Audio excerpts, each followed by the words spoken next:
Are you a fan of the Iron Sysadmin podcast?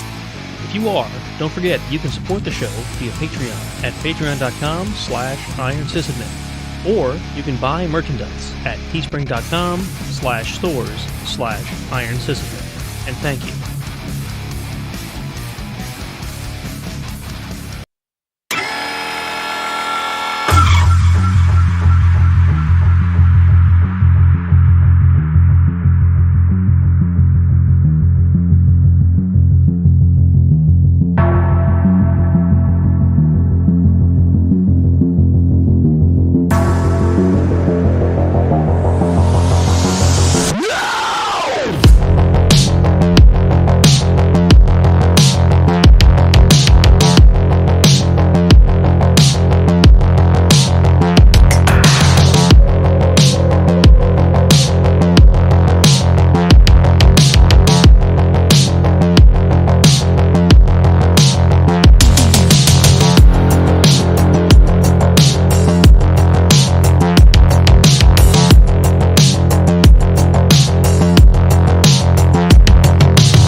news, ops, and a little bit of paranoia. Welcome to the Iron Sysadmin Podcast. Welcome, folks, to tonight's episode of the Iron Sysadmin Podcast. I'm your host, Nate, and I'm joined tonight by Uncle Mark. Hi, Mark. Holla! How's it going? Uncle Mark and his bourbon.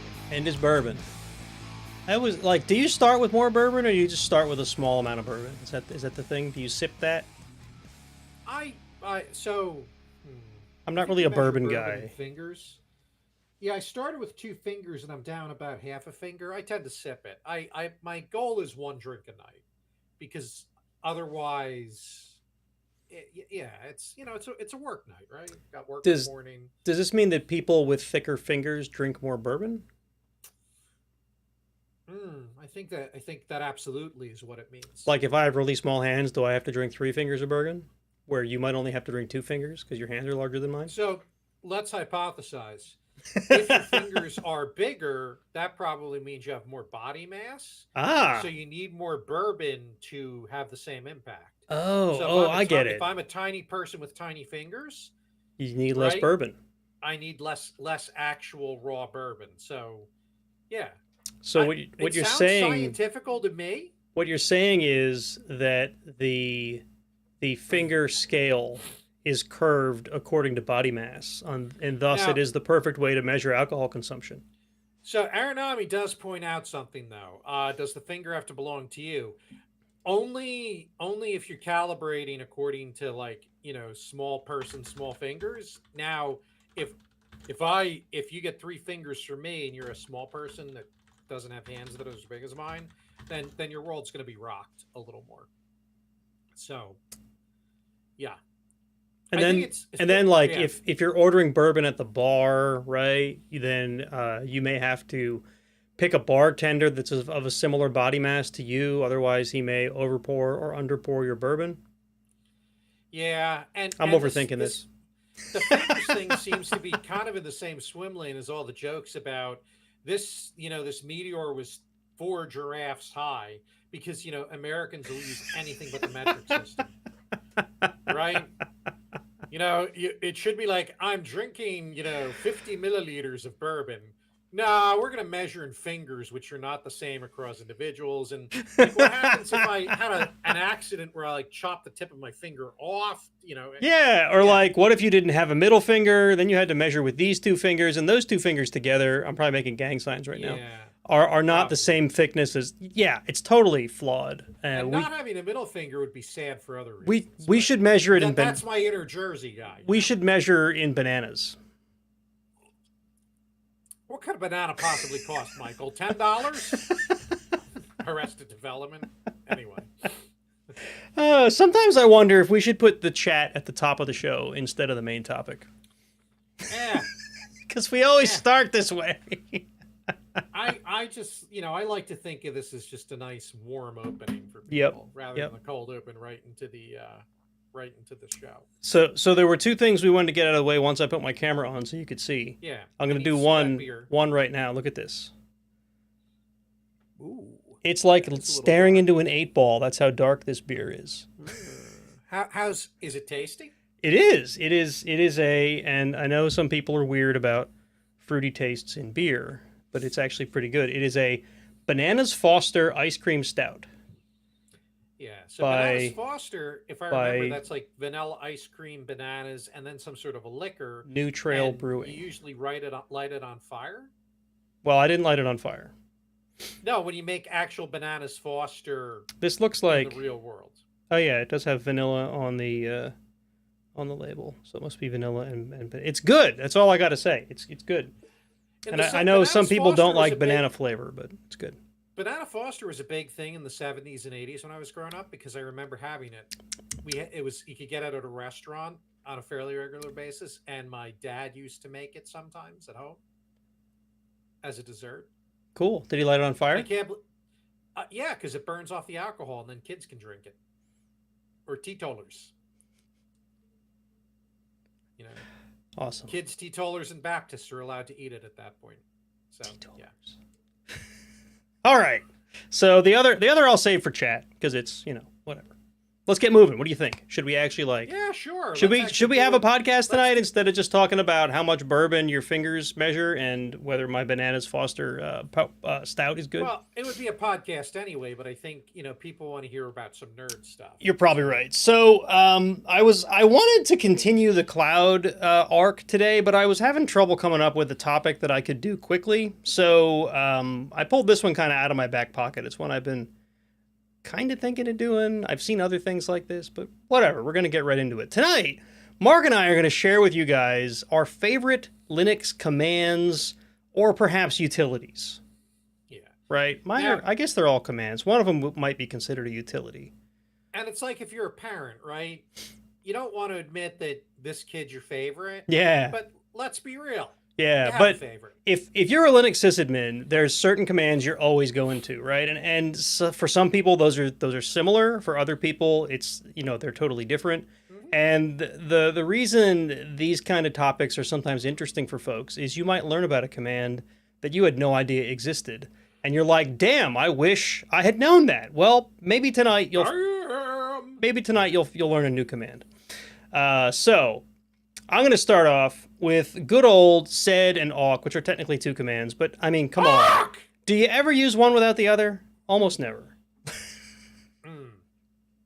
No, right? Not really, right? So for anyone who's unfamiliar, sed is, I guess the best way to describe sed is it's a way of taking one character or string of characters and replacing it with another in line, right? So, do you know what sed actually stands for? Is it like stream editor or something like that? Editor. That's what I thought. Yeah. I had to reach to the back of the brain here, and it took a little while to make the trip. So can I back up a second? Go right ahead. Back up. For a philosophical observation. One of the things that Linux people lean into is the Unix background, where everything in a Unix or a Linux system is essentially a file, and many of these files are text. Right. So a lot of cool commands in Unix and Linux are all about streams of text and doing things with them. Right. So whenever you see one of those weirdly archaic Unix or Linux commands that have pipes and carrots or not carrots, but redirects and other pipes and carrots going one way and the other.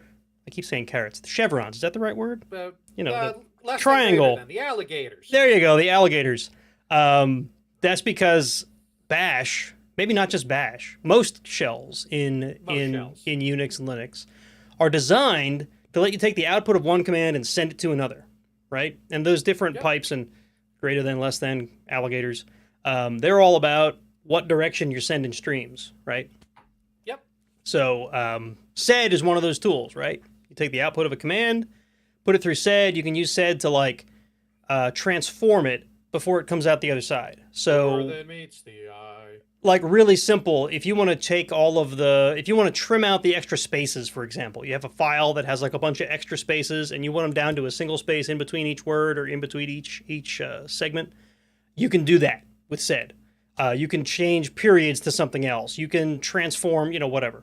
And awk tails really nicely into that because awk it's basically there's almost a language. There is a language around awk all by itself that you can take that text and pass it into awk and do crazy stuff with it. It doesn't just transform it, but maybe strips out certain things or gives you a certain, what I use it most for is to give me a certain piece of the output. So if you have output that's like 1 space, 2 space, 3 space, 4, you can tell it, give me only the fourth item in that array, and then it'll split them up based on the spaces and give you that one back. And it's a great way to take, the output of netstat or something and say, okay, give me just the IP addresses that are connected to me, right? So you get your netstat command just right, so it gives you the data you want, and then you use awk to filter it down to just that column of data. It's crazy stuff you can do with awk. Sed and awk go really well together. Yeah, so one of my favorite stories of my early Linux career involves a report that was generated at Merck by a lab machine. And the guy, the scientist, I did desk side support for basic research for part of my career there. And the scientist was like, Mark, this report is too big for me to open in Excel, on his Windows NT machine. So you said, And I see the first problem. well, right. So what I was able to do is it was on a Slack box that I had set up in my office. It was basically my bang on it Linux box. Mm-hmm. I was able to take that file and use set and awk to convert it into exactly what he needed without any issues whatsoever and hand it back to him. Like, so Linux actually like saved the day when Windows was just choking. So that was pretty awesome. Yeah. And for the life of me, I can't remember details beyond that because that was probably in 1999, but it was awesome. I bet. I remember it was I me bet. putting together set and awk to basically fix that file, so he needed it, into the format he could use it. It was cool. That is pretty cool. I just realized that. Streamlabs just yelled at Ariana. Yeah, I know. I got it. Streamlabs does not appreciate. That's like a Linux background. That's like a new feature. I'm gonna have to tweak that thing. Yeah, I was tinkering around with stuff, and we do occasionally get spam bots. Not frequently, but it happens sometimes. So I thought, hey, if there's a bot that'll help me prevent spam, then I'll turn it on. So now it needs to be tweaked. Just like any good spam filter, it's never good right out of the box. So sorry about that, Aeronami. We appreciate your tail. It's not like it stopped you; it just yelled at you a little bit. It just said, "Hey, stop spamming symbols." That must be a thing I can turn off. Anyway, yeah. So said knock. I mean, they save the day. They're great. Most of my time spent with set and awk and grep, which you're going to talk about later, were in log parsing. Yeah. In the days before we had Splunk, or if you work at a place that couldn't afford Splunk. Yeah. or just won't pay for Splunk, right? Or other log parsing tools. They're really great if you know what you're doing and you know how to move the streams around and use setawk and grep. You can really fine tune like what you're looking for and get stuff out of log files. And what sysadmin doesn't spend half his day every day dealing with log files. Well, the good ones do. The bad ones are like, I have no idea what's going on. I don't know what's wrong. What do I do? Did you look in the logs? What? Yeah. The what? Where are they? If you look in the log, I'll bet it tells you exactly what went wrong. Yeah. And 9 times out of 10. That's what I found. It does. Siri, I'm not talking to you. Siri's like, I can help. You said logs. I know where the logs are. Occasionally, I'll say something and my watch will decide to listen and then be like, I'm not really sure what you're talking about, but here's what I found. Until you want it to. Right? Then you're like, damn it, listen to me, woman. Then I'm yelling at it to start a timer because it got meat going. Yeah. Start a timer! All right, anyway. All right, you're up next. What do you got? All right, so my first command, SSH for all the things. Yeah. And so here's what I'm talking about. I run a Fedora box, right? My laptop runs Fedora. That's my work machine, and it's in a GUI. I have a Steam Deck. It's a GUI. I've got, my Raspberry Pi, which while it's hooked to a monitor, I can go with that. But the reality is that actual work, you can do really cool things being able to SSH into all the things. Yeah. And it's sometimes a way to be far more productive. For instance, early in my Steam Deck's life, I actually enabled the SSH server. And what that lets me do is when you're updating the Steam stuff, that's pretty easy. But if you need to update the flat packs for like third-party software that you're using, if you flip over to desktop mode and use the Flatpak GUI updater, it is slow. It's fairly awful. Okay. But if I SSH into the thing, like it's in gaming mode right now, but if I go to my Fedora box, I can SSH into it and do like Flatpak, sudo Flatpak, update all, whatever. And it's in the command history, so I'm not even going to remember it. I'm going to hit the up arrow a couple of times, right? Yep. It's much, much, much faster because it's text based. It's not. It doesn't have the overhead of a GUI. Right. Screenshots. When I take screenshots in a game that I play on the DAC, I have a little script that I borrowed a script and then made it better. I run a script on my Fedora box that uses SSH. It does a remote execution on my Steam Deck, creates symlinks from all the disparate screenshots that are spread across all the Steam folders, and create symlinks to them in the pictures folder in my home directory. And then the script takes those pictures and copies them to the Steam Deck folder in my pictures on my laptop. So any screenshots I've taken, I can then easily post to Mastodon or email them or drop them in whatever chat I'm in, without having to finagle with Steam. And that's all using SSH. Because when people think SSH, they normally think about running the terminal, but SSH can also execute commands. Yeah. Non-interactive commands. And then it's that SCP and other little subcommands are all part of that same suite. Yeah, you can do sort of like makeshift automation using SSH.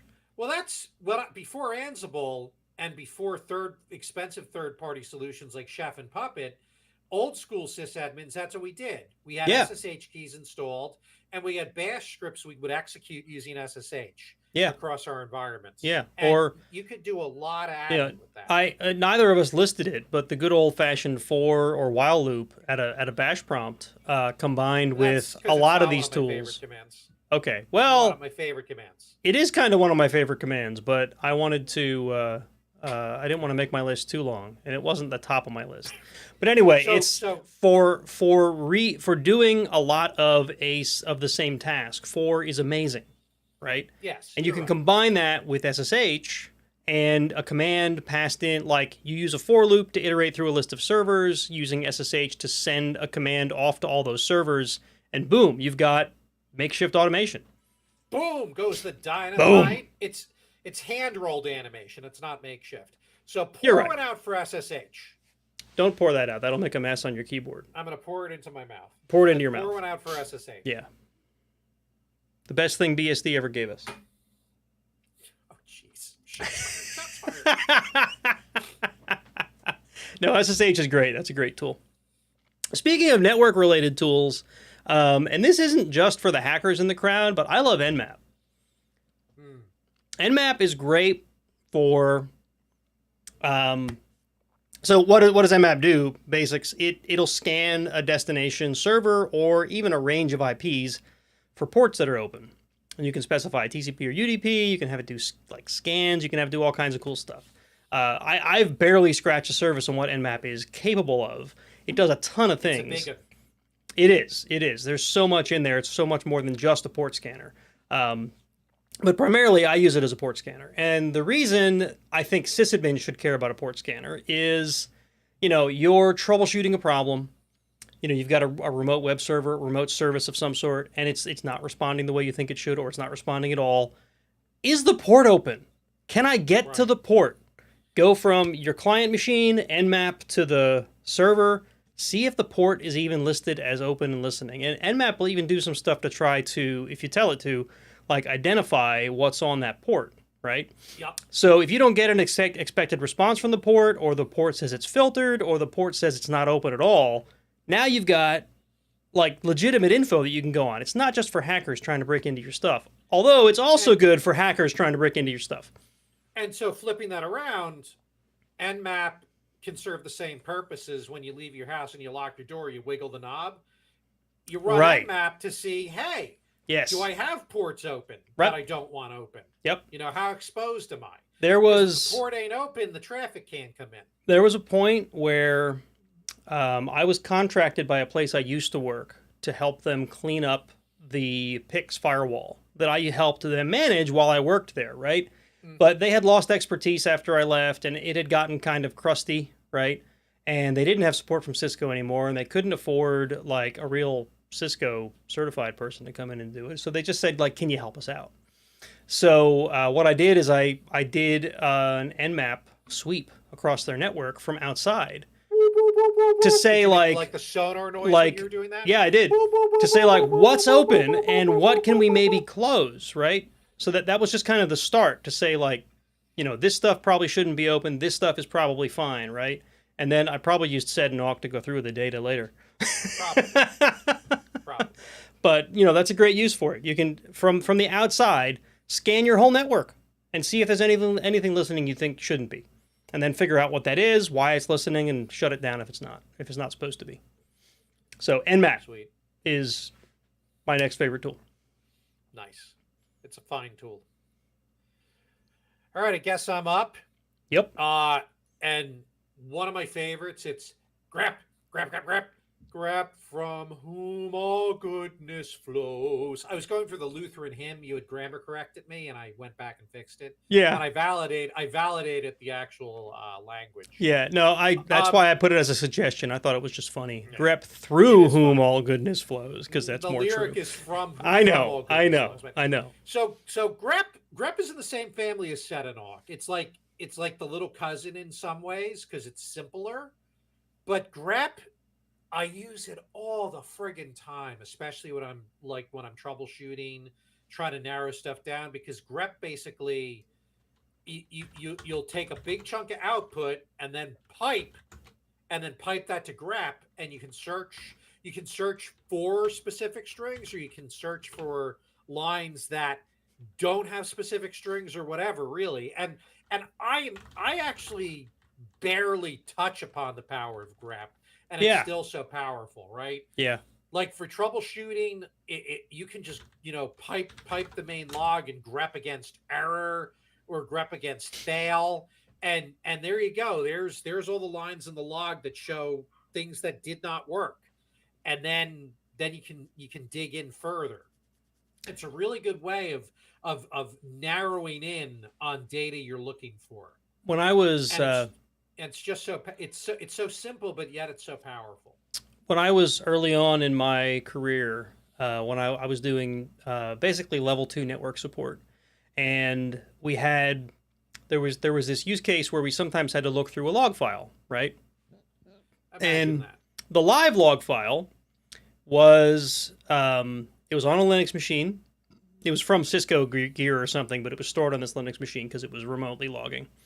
The live file, of course, was uncompressed, just like you'd expect, because it's being written to. So we had this like cheat sheet of stuff that we would use to look for stuff, and they were all like grep, the string, and then the name of the file, right? Because you can use grep that way. You can tell grep to open a file and give you the output, right? Mm-hmm. But then all the older logs, like I think they were like 4-hour rotation because there was so much data that came into these things. So if the thing you were looking for was more than 4 hours ago, it was in a gzipped. It was in a gzipped file, right? And for that, they would then use, I forget how they had this written. It was like you'd use zcat to cat the file, and then they did some other weirdness where it was like they zcatted it into another file and then used the same grep file name, right, to do it. And I said, why are we doing this extra step? You could have just sent it right to grep. Exactly what I said. I said, why are we doing this extra step? You can take zcat and send it right to grep. And by the way, you can use the exact same command, take the z off, and use it for the live file. Because now it's not zcat, it's just cat, right? And this makes your documentation so much quicker and so much more streamlined. And they looked at me because I'm like this junior guy that just joined the team, and they're like, how do you know that? I'm like, because I've been using Linux longer than you guys have been looking at networks. I didn't say that, but that's what I was thinking. But that's the perfect example of like the power of the ability to do these streams like this. Right. And they weren't, it's not what they were doing was wrong. Right. It's just that when you're a real hardcore Linux person, you sometimes aim for the least number of characters to do the job you're trying to do. It's like a challenge. Yeah, right. Like how like Apollo 13. Remember when they were trying to like, turn everything on by using the least amount of power? Oh, right. Yeah. How can we do this with the least number of characters? Right. To do the same thing? Right. Because it is like a game, and that's your best computer nerds are always playing a game. The downside to that, which I've run into more frequently, or more recently, I should say, is when you write that stuff down in documentation, right? It's hard to read for the junior guy, right? They don't Yeah. understand what the command's doing. Or if you're Sometimes trying it's to, better. like You're being in the too clever. situations that I'm in now, if you're trying to demonstrate a feature to say new people or a customer or something, and you have this like crazy convoluted hieroglyphic string, and they're like, okay, it did the thing. I didn't learn anything from that because I don't know what that thing did. Right? So sometimes you have to step that back. But if you're doing it, you're just on the command line doing a thing, then yeah, absolutely. Do it as efficiently and, I don't know, fun as you want to do it. So it's like a personal challenge. Yeah, yeah, it is. But if you're writing down documentation, at least explain what that thing you just wrote does, so that the next guy coming along doesn't have to pick pieces out and then go to Google and say, what does this piece do? What does that piece do? Right. Documenting your work, that's something that very few geeks actually like. Yeah, no, nobody Which is really hard for me. enjoys that, but it'll really help the next guy. Or if you're on vacation in Hawaii, it'll help you from getting paged. When the I junior just wouldn't answer admin the page. can't figure out what you wrote. So your next item is one of my. I'm not good with networking, Yeah, so your next one, I'm a little intimidated by your next set of yeah. This favorites. this is a great tool, and to be honest, I didn't rank these in like my most favorite to least favorite or anything. This might be higher up in the list if I was doing that. TCP dump and the follow-on Wireshark, right? Um, TCP dump, like at face value, it's not all that exciting. It takes network data that you can see from your server already and logs it so you can then review it later. However, the things you can do with that data from a troubleshooting perspective is just amazing, and that's why I love this tool and why it's great that most Linux distros you can just install it right from your software repos. You get TCP dump. You can then monitor the packets that are passing through one of your network adapters. It doesn't have to be a physical network adapter. You can even do this for like VMs and stuff if you're on a hypervisor. Mhm. And you can see what the traffic is doing. And the reason that's helpful is, you've got a machine that is talking to another machine over the network, and there's an issue. Maybe it's dropping packets. Maybe the interchange between the two of them isn't going as expected. Like, you're Yeah. trying to do TLS or you're trying to do something and something's going wrong and your log data is not telling you what the problem is. Sometimes if you gather those packets and look at them, and Wireshark is great for visualizing that, which is why I sort of lump the two of those together. TCP dump is great for collecting the data. You can collect the data with Wireshark too. However, normally you might not have Wireshark on a server, but TCP dump is a nice lightweight utility. Um, Wireshark is great to put on your desktop. You get the packet capture, you bring it into Wireshark. You can see what each and every one of those packets did. And bonus points if you can get a TCP dump from the other end of the conversation too, because then you can look packet by packet. I sent this, you Yeah. got that. You sent this back, I got this. And you can look for where things got lost. You can look for where things maybe even got corrupted, or you got retransmissions. Like, these are all indicators of either network issues, or you could even find like someone doing nasty things in the middle, because I sent this, it came through, but it wasn't what I But it sent. looks weird. Right, Yeah. right. So Yeah. really powerful tools. Yeah, when I was still tamming, is that the second time tonight I've used that expression? I wasn't keeping track. Do I have to keep a Okay. scoreboard? Was I I don't know. supposed to keep a scoreboard? I'm sorry. No, no. When I was still tamming before I became an evil manager, those to me, the cases involving network stuff were some of the more challenging ones because I just never got really deep into it. Mm-hmm. But there were some nerds on our networking team that were just amazing. And uh, yeah, just I would try to like imitate their work, and whenever they would update a case or do something with my customer that involved a packet capture, I was all over it trying to soak it up. And there's a like when you have an NFS problem, for instance, like TCP dump and Wireshark, they're almost mandatory. Um, same with some of the identity management stuff. That it's all about, okay, start running a packet capture. like if I'm an enterprise customer, I can do it on both ends. Start running the packet capture and then try to do the thing, and then send us the PCAPs, and Right. then 30 minutes later, the network guy's like, yeah, here's where it's broke. Here's what's going on. And usually it was a misconfigured firewall in the customer's environment. Aeronami brings up a really good point um, in the chat. They say TCP dump is awesome when you want to fill up a disk.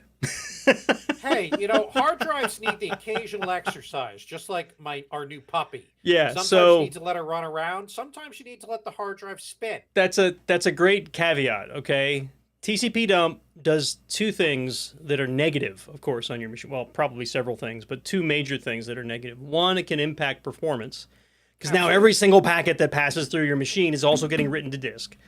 And two, it can fill up a disk. If there's a lot of network traffic or you forget to turn off the TCP dump, it won't take long before all those packets are filling up your hard drive. It is a disruptive measuring tool, but it is sometimes the only way to find a network issue. Right. So those are it's caveats. The only way to get the definitive information. Caveats to live by when running TCP dump, because you'll be amazed with a machine that gets a lot of traffic, or that's on a port that's very chatty, how quickly that file will grow, or that file will grow. And they're even binary, right? They're not just plain text, right? So you'd think a binary file would not build as quickly, but it does. It really does. It builds pretty freaking quick. So, all right, what's your next one? Yeah, so my next one's going to be a suite of commands. One of the areas that I do fancy myself pretty good with is performance, and the troubleshooting around performance issues. So I've listed out what I consider the performance commands, and on Linux those tend to be uptime. Yes, uptime is a performance command. vmstat, iostat, top, and then SAR. And those are essentially sometimes the order that I'll check things in, depending upon what's going on. But so uptime basically answers the question: how long has it been since this computer's been rebooted, whether it was on purpose or a crash? Mm-hmm.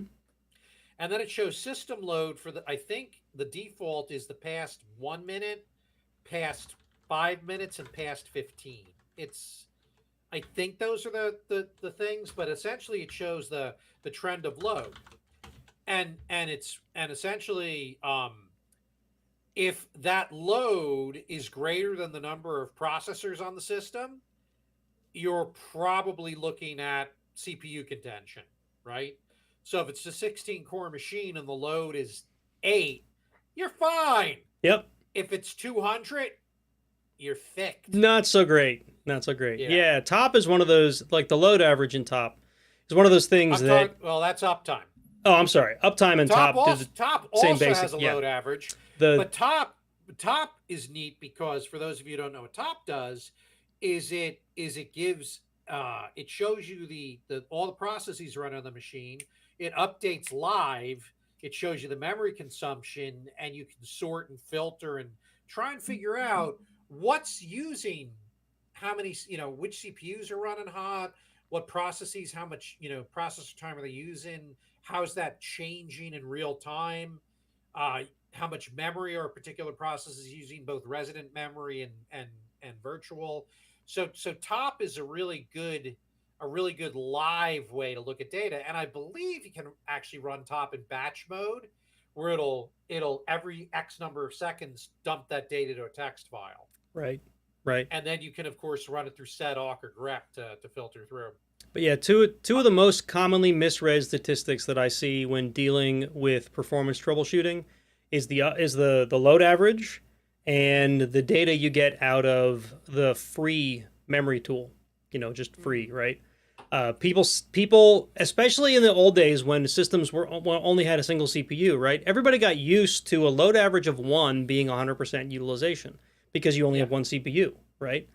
But what you were saying is absolutely true. If you have 32 CPUs, load average of 32 means 100% utilization, right? You're getting what you're paying for, right? Like you're actually using all your cores. Right. It means that there's a process lined up for every core, right? Thanos is pleased. It's perfectly balanced. Right. Yeah, free is interesting because what free does, if you come from Windows, you're not used to this at all. On a Linux machine, Linux understands you bought memory. Mm-hmm. So if the programs aren't using the memory, Linux will take large hunks of memory and use it for buffers and cache to improve performance, Yep. which means the free command will report like, oh my God, I've got a 32 gig system and I've only got like 5 gig free. But a huge chunk of that's buffers and cache, which will release if the program needs it. Or it shows nothing free, or like a couple K free, or a couple 100K free, and you're like, oh my God, I'm out of memory. But the newer iterations of that tool, or maybe there was a rewrite of it or something, now clearly indicate the buffers versus the processes, right? It used to be like this one little stat at the end that said buffers, and you had to subtract that in your head. Okay, buffers minus the total, that's how much I have free, right? Or you had to add them in your head, whatever. Now it actually shows you free minus cache, right? Yeah, it's made it a little more clear so people don't freak out. Right. Because there's a website where you can go to download more RAM for Linux. No, you really can't do that. And then there's remember the old days of like RAM doubler and stuff? RAM doubler on a Macintosh was actually a better virtual memory manager. Yeah. Than Apple's. So it was actually it actually performed better. We used it. Me and my Macintosh buddies in the '80s used the crap out of it. On Windows, I think it just gave you a number because it didn't seem like it improved performance at all. It was for the Macintosh virtual memory manager, it was better. It wasn't really an improvement for the Windows virtual memory manager. So, yeah. Anyway, we've gone. There's a couple of other commands. VMstat is for seeing like a mix of both processor utilization as well as some memory stuff, and then IOstat is for IO. Naturally, those are great little what's going on at this very moment commands, which if you pipe them through watch, you can again have them dump to a file every X number of seconds. I would have customers do that for me when I was trying to track performance issues. And then SAR is the built-in performance collection tool. SAR is decent, but the default granularity is it grabs performance data every 10 minutes. So it can be, sometimes you'll miss when an issue happens. Right. And it does like an average over that 10-minute period. So what I try to do is if I had a customer having a performance issue, I would have them set up VMstat and update it every 5 seconds, dump it to a file, and then take a look and see what was going on, especially if the problem was having right there. And the nice thing, compared to packet captures and stuff, VMstat, IOstat, they're very lightweight. Yes, there's a tiny impact to the system performance, but they're much more lightweight than some other more aggressive measuring tools. Right. And you just glossed over a very useful but very simplistic tool, Watch. Watch, I mean, it'll basically, you give Watch a command and the number of seconds the number of seconds it waits between rerunning that command and giving you the output. Right. So if you're looking for a thing to happen, you can run a command that looks for the thing through Watch, tell it to do it every second or every 10 seconds or whatever, and then you can just sit there and watch that terminal. Every 10 seconds you'll see it update. Right, so you can put. Yeah, it's cool. It's like when you're copying or downloading. I love Watch. It actually is now that I'm thinking about it, it should probably be on the list. That's exactly why I mentioned it, right? Because we just both talked about it like, oh, this is totally just a thing everyone knows about, but maybe they don't. I was several years into my. I'm gonna tuck it into my performance commands because that's where I use it. I was several years into my career in systems administration before I even learned what Watch was. And when I found it, I'm like, I wish I'd known about this years ago. Right. There's so many commands that are like that. Yeah. All right. My next command, and this one is really not sexy at all. lsblock, LSBLK. And all this does is it shows you a list of all of the disks attached to your system. And the reason I put it on my list is because sometimes that data isn't necessarily the easiest to come across, and LSBLK fixes that problem. So if you're, say, I use this most frequently when I was like adding a disk to expand a volume group, right? A logical volume. Yeah. Because it's a great way to double check yourself and say, I'm pretty sure the virtual disk I just attached is like SDC or whatever, but I really want to be certain. LS Block will show you where it's attached on the SCSI bus or the bus that it's attached to, not necessarily SCSI, although most of them are SCSI at this point, where it's attached on the bus. I think it tells you if there's volumes already in use on it. If there's partitions there already, that'll be displayed in LS Block.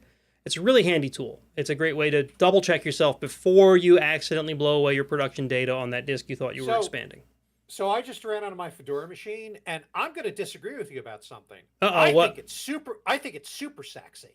Okay. Because it solves a real problem. Yeah. Because without it, it's a royal friggin' pain in the ass to answer the question, what disks are on my system? Right. You either had to write a job to like scan through device shit, Uh-huh. or start poking around with like a partition manager to list stuff out. LSBLK, I just ran it on my Fedora machine, and it was instant, and it shows me a bunch of cool stuff on it. It even gives you like a tree output, if I remember correctly. I don't have it in front of me. It does. It absolutely does. It shows partitions. It shows logical volumes.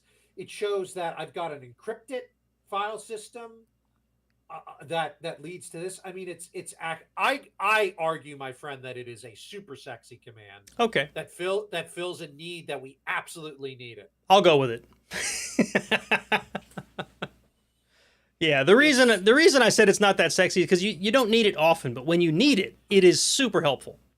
Well, and there's a lot of commands that are like that. And that's what really makes them powerful, because they're very specific use cases, but yeah. Oh my word. Without them, it sucked. Knowing about them can be life-changing. A similar tool is LSPCI or LSUSB, which will show you what's on the USB or PCI buses, respectively. Basically the list family. Yeah.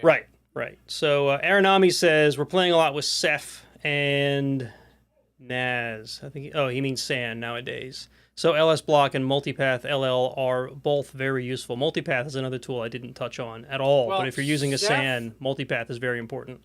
I believe Ceph can present a file system as NFS if you want to, but yeah, with Ceph, you're usually using spinning disks or SAN. He corrected himself in the next comment, saying SAN, not NAS. It's accurate. Either way. NAS can be used with Ceph, or Ceph can present as NAS, so I find nothing strange about it. The SAN be keeping us down, man. The SAN's keeping us down. Yeah. Man, we had if you work with a SAN, then Multipath is absolutely your buddy. Yeah. We had a summer when I worked at the college where we migrated from an old EMC storage array to a super sexy IBM XIV, which if anybody's ever seen an IBM XIV, we had one of the, I think it was like the 2nd gen model, before they got super high performance and super expensive and we couldn't afford them anymore. But anyway, we were migrating all of our data from one to the other. And if anyone who's been through a SAN migration knows that no matter how many tools they give you to make it easier, it's still a pain in the ass. So we used to call it, we called that whole summer, because we wanted to get it done over the summer while the students were gone, the summer of SAN. Yeah. Like the summer of Sam.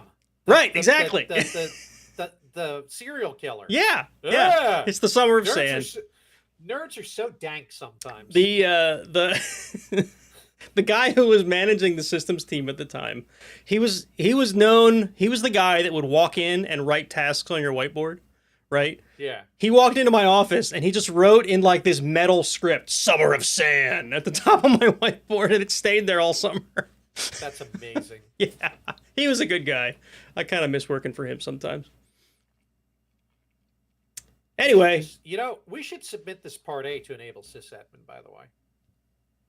They have articles that are similar to this. In fact, I went and looked some of them up to give myself some inspiration. So some of these came right from Enable Sysadmin. In fact,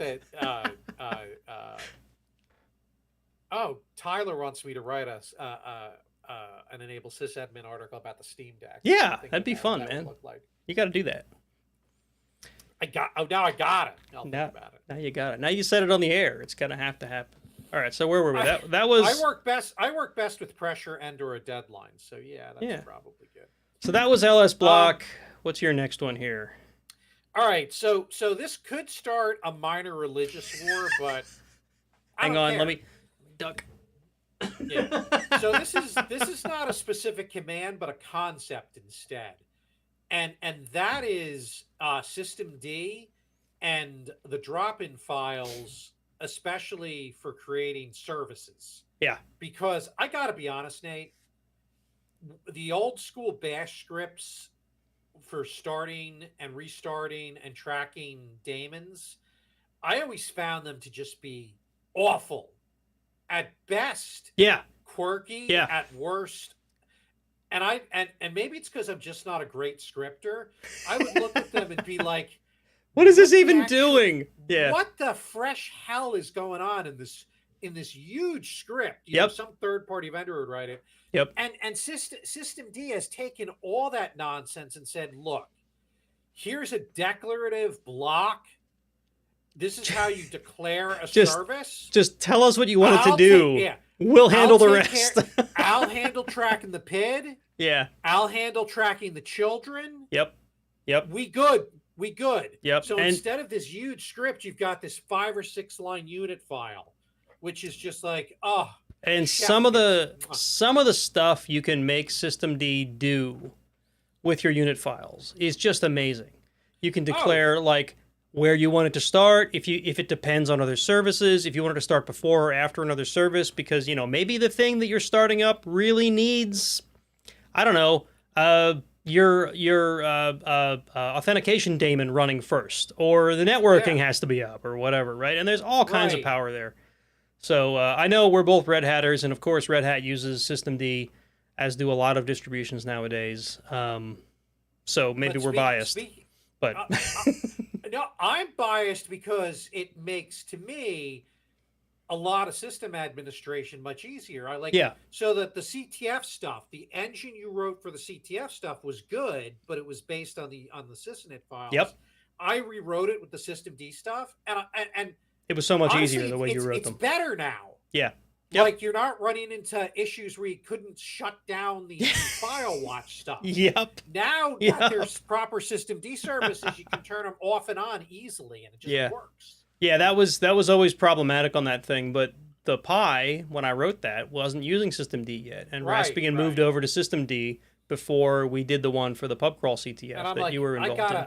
I gotta fix this, man. Yeah. I gotta make this work better, and that's appreciated. That's gone back into the open source, code. Yo. Yeah. Wait, hold on. Let me get my motor oil. Motor oil. Something. So So to me, this change to the unit file format in Systemd, and if I have offended anybody on the podcast, I guess I sort of care a little bit, but there's a certain elegance in the way Systemd handles. You can leave us another hateful services. You can leave us another hateful review if you really want to. I'll take the hit on that. I'll take the hit because, quite frankly, the Bash scripts for system services sucked eggs. They really kind of did. Aeronami likes Systemd. Lux says, clink. I clinked my glass at you as he knocks his camera over. Yeah, that's okay. I can always clink. Thump, thump, thump, thump. All right, you got another one on there. Yeah, I got one more, and this is more of a. It's not necessarily just a command. It's like a suite of things, and in fact, it's a daemon really that manages virtual machines on RHEL and a number of other systems. But I'm talking about libvirt. OpenStack. Yep, OpenStack. Libvirt in itself is basically a wrapper around KVM.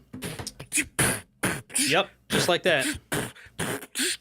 Which started its life as QEMU or QMU or Kumu. People have pronounced it lots of different ways. But KVM is the kernel virtual machine. Libvirt is like this management wrapper around KVM that you can do things like define your VMs, define networks, all kinds of cool stuff that lets you run virtualization on RHEL. Or not just RHEL, but Linux. Any Linux kernel. Any Linux running KVM. The reason I like it so much is, one, I used to manage a bunch of clusters that were running cluster suite with libvirt behind them to run VMs, right? So the services that the cluster suite managed were just VMs.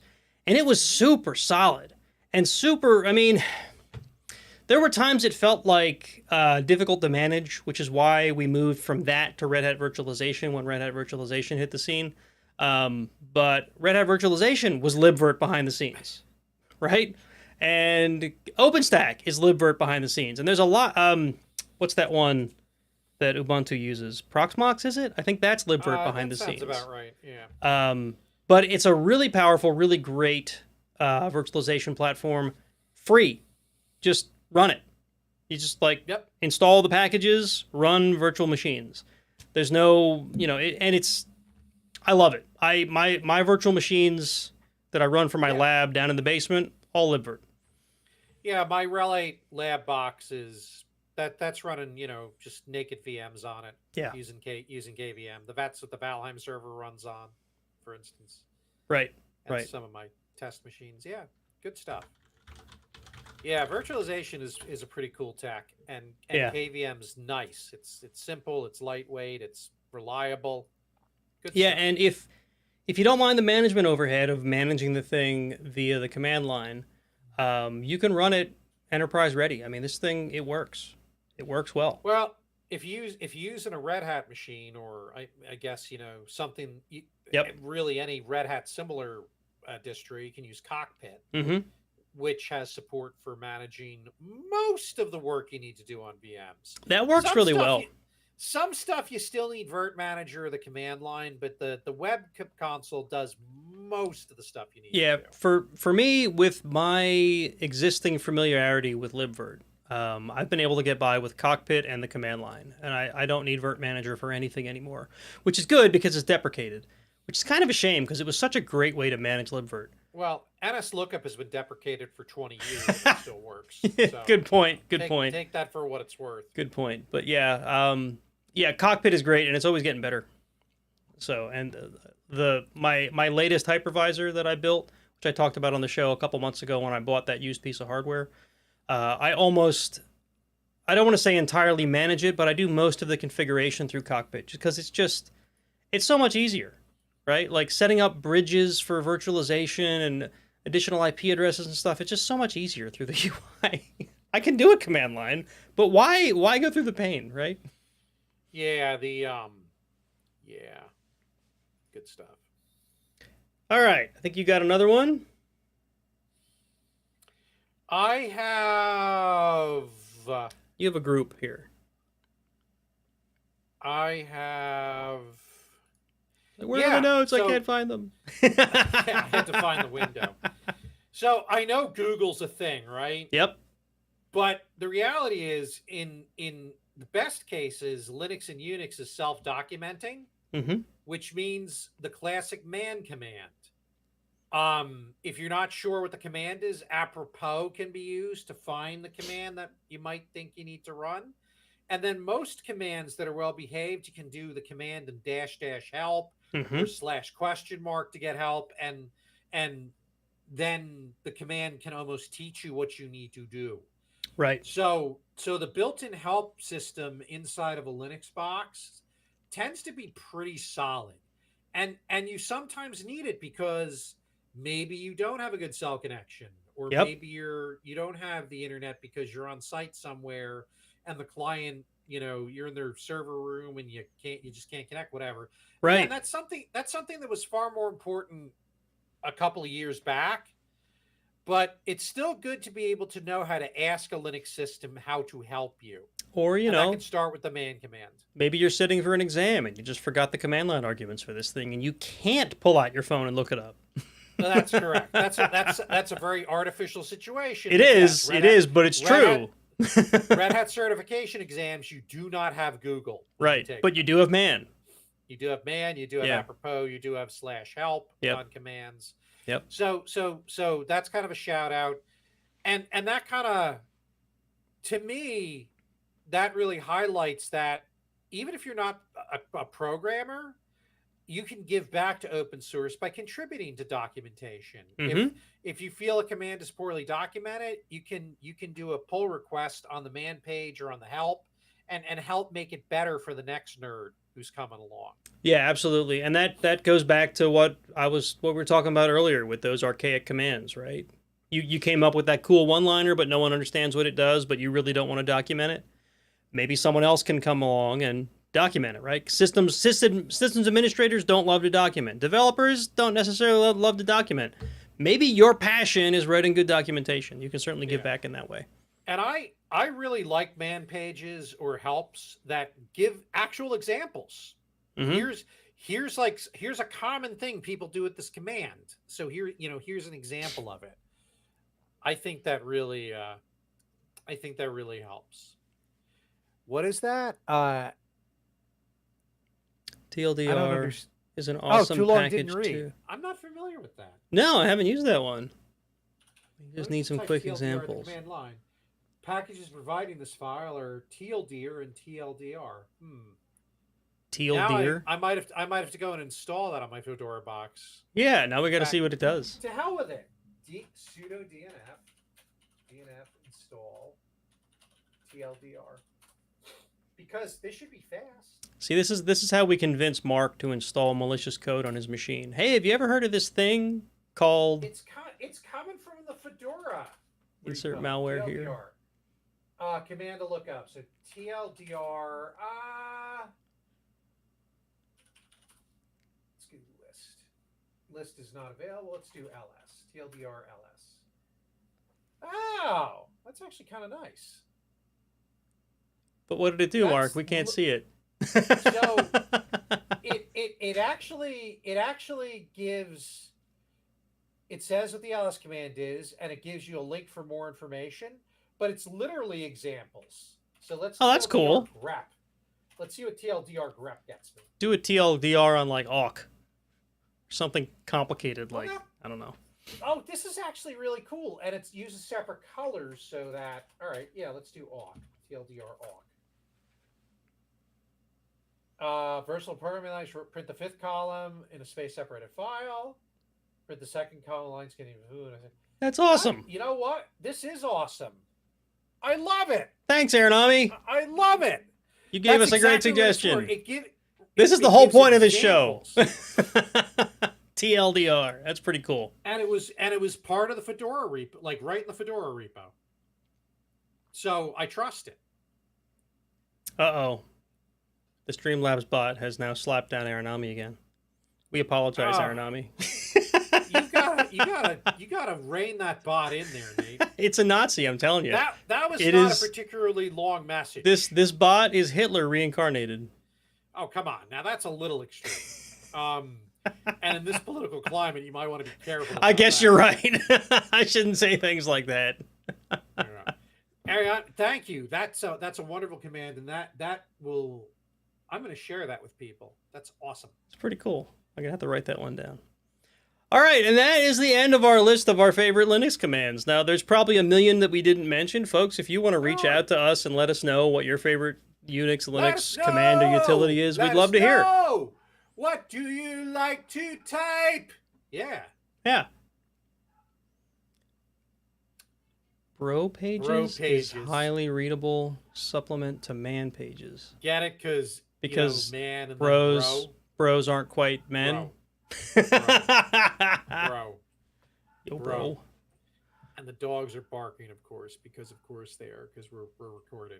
Can you hear the dog? Yeah, we can hear the dog. That's okay. Your dogs can be on the podcast. All right, so folks, this is the end of our main topic. If you were here live, thanks for watching. We're going to go to a break in just a few minutes, and we'll be back.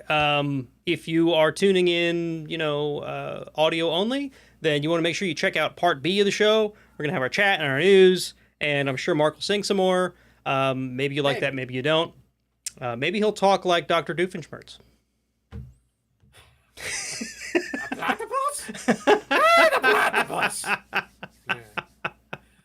Oh, what a great show. All right. So thanks for watching, and we will be back. If you want to check us out on the socials, you can look in the show notes. You can find us on Facebook and Twitter. Twitter's still around, right? I think it's still around. Mastodon. I'm going to talk in the second part of the show about something cool I did, Mastodon, or at least Fediverse related with our website. So stick around for that. Groovy. But folks, we're going to go to a break, and we'll be back in a few minutes. So we'll see you there. Ta-ta for now. TTFN.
Are you a fan of the Iron Sysadmin podcast? If you are, don't forget you can support the show via Patreon at patreon.com/IronSysadmin. Or you can buy merchandise at teespring.com/stores/IronSysadmin. And thank you.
Are you a fan of the Iron Sysadmin podcast? If you are, don't forget you can support the show via Patreon at patreon.com/IronSysadmin. Or you can buy merchandise at teespring.com/stores/IronSysadmin. And thank you.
Pamplemousse. Woo! My original, the very first time I had LaCroix was at New Hire Orientation at Red Hat in 2015. And pamplemousse was the original flavor, and I was pretty much hooked immediately. Wow. Because I like fuzzy drinks, but I don't like heavy syrup and sugar and stuff. So seltzer where it tastes like someone had it in the room and yelled the fruit name at it for a couple of hours. Sort of like when there's bananas next to the bread in your grocery bag. Right. Yeah. I'm a fan. To me, the fact that it's lightly flavored is a feature. Naturally essenced, it calls it. Naturally essenced. So, folks, welcome to the second part of the show where Mark exchanges his 2 fingers of whiskey for, 12 ounces of LaCroix. LaCroix! 12 fluid ounces. How many fingers is it, though? It's like 6. Like maybe 8. 4. It's like 7 or 8 fingers, I think. But how many bananas is it? I don't have any idea. It's like half a banana. I don't have a banana for scale.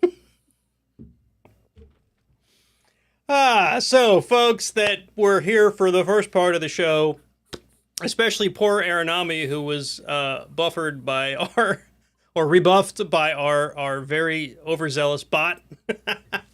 The bot has been extinguished. I turned him off. Good. Because that bot was just totally... Yeah, it was just like... They were harshing him. I don't know what would have happened if a legit spammer showed up in the chat, but it certainly wasn't all that helpful with what it was doing. No, it was being less than helpful. Yeah. And so that's why I chuckle every time everyone's like, oh no, ChatGPT is going to take over. Yeah, yeah, no, right. It really is. Right. It's funny because 2 of my news articles are related to AI chatbots today. So I didn't really have a chance to look at the news too much. Of course. I started to, and then my wife was asking me a question. We had a break. You could have looked at them during the break. No, I needed to hit the head, check in with the puppy, check in with Sharon, get some LaCroix. I had no time to read the news. So you'll wing it like usual. Okay. All right. The news is I always wing the news, and then I have an opinion I'm like Reddit. It's unfiltered. Wrong. Unfiltered opinion. All right. So welcome to the second part of the show, folks. We're gonna go through the announcements, and then we're gonna do chat, and then we're gonna do some news. All right, so announcements. First of all, Patreon. You guys are awesome. The American Cancer Society thing is over at this point. I think I mentioned on our last show that I made that donation, and we're back to the Patreon funds funding the show, as they were always intended to do.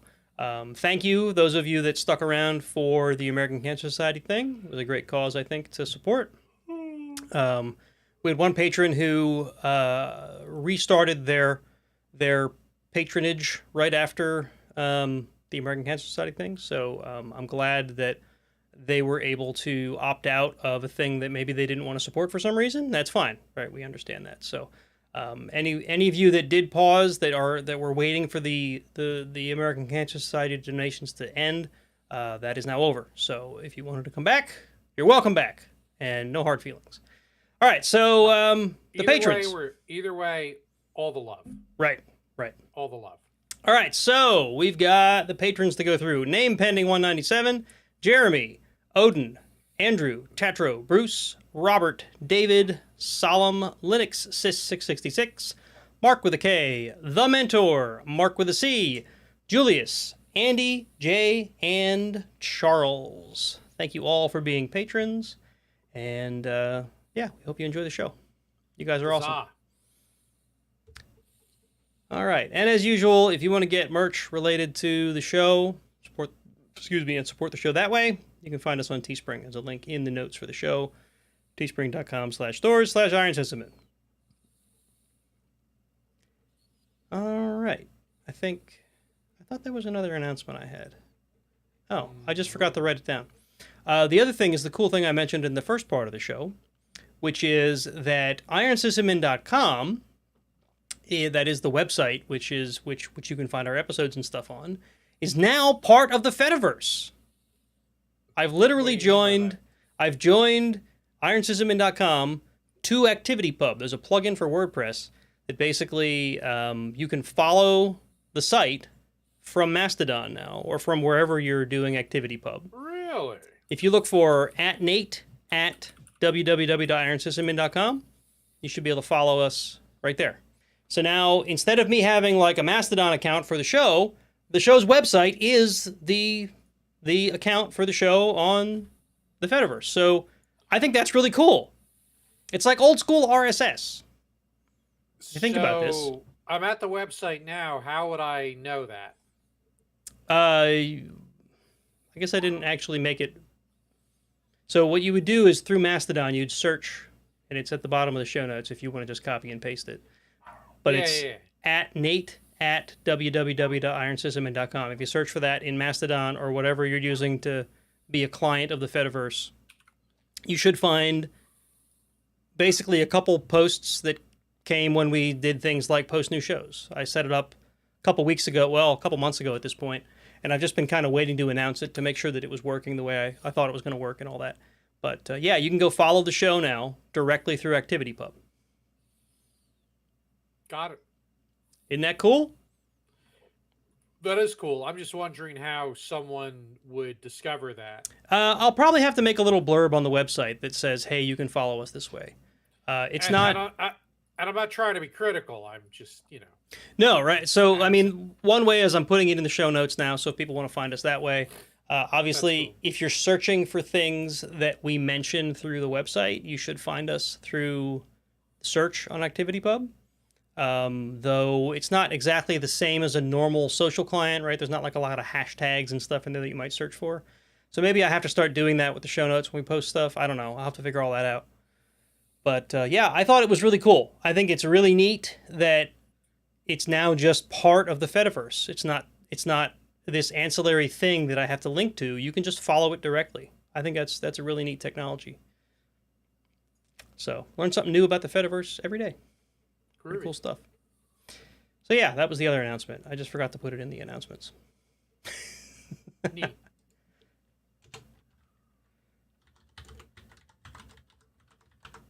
Just leaving myself a note here to add it in before we publish.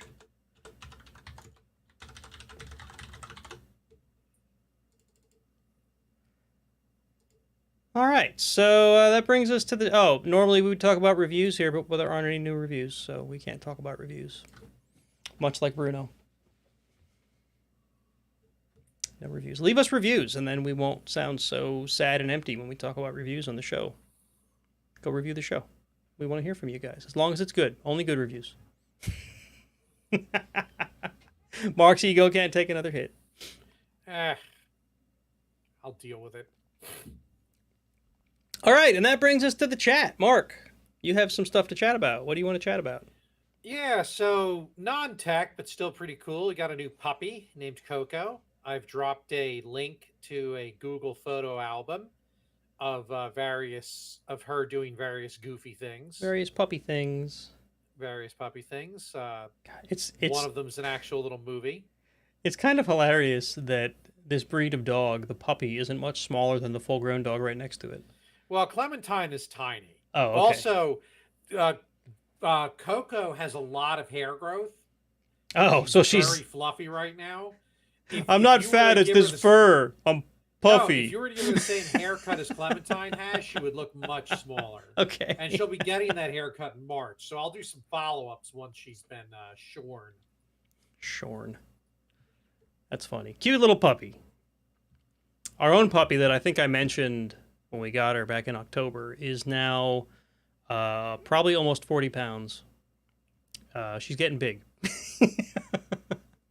Such a great dog, though. She's finally rounding a corner on the housebreaking thing, which I thought was never going to end. This dog just is a slow learner or something because she was still going in the house until about a week ago, and we've been a couple days at this point accident free. I'm hoping to keep it that way. Now that I said that, she's probably right outside the door crapping on my doormat or something.